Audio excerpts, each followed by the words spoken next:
Si Sandro Mulak ay humaharap ngayon sa anxiety at depression dahil sa insidenteng nangyari ilang linggo na ang nakalipas. Sinabi ng aktor na nawasak siya ng umano'y hindi kanais-nais na ginawa ng dalawang independent contractor ng GMA7.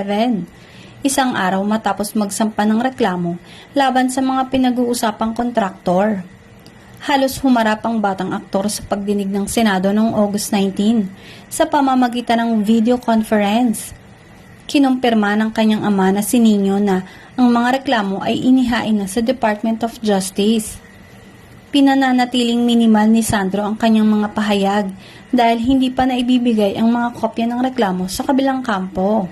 Ang aktor ay inimbitahan ng mga kontraktor na sina Jojo Nones at Richard Cruz sa isang kwarto sa Belmont kung saan sila nagkakasiyahan. Ngunit nang maalala ang insidente ay mas nag-alinlangan si Sandro na pag-usapan pa.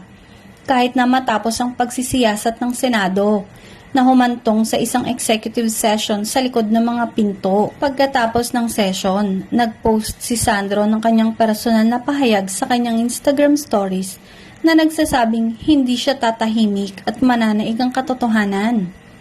Sinabi ng aktor na ayaw niyang mangyari sa iba ang insidente at naiinis pa nga siya sa sarili niya.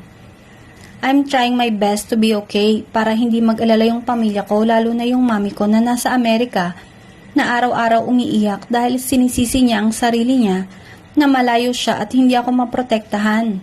But the truth is, hindi ako okay, sabi ni Sandro. Pinasalamatan ni Sandro ang kanyang pamilya at mga kaibigan para sa kanilang suporta at magiliw na mga salita na inialay ang kanyang laban sa lahat ng nakakaranas ng hindi magandang pagtrato at inuulit niya na ang katotohanan ay mananaig.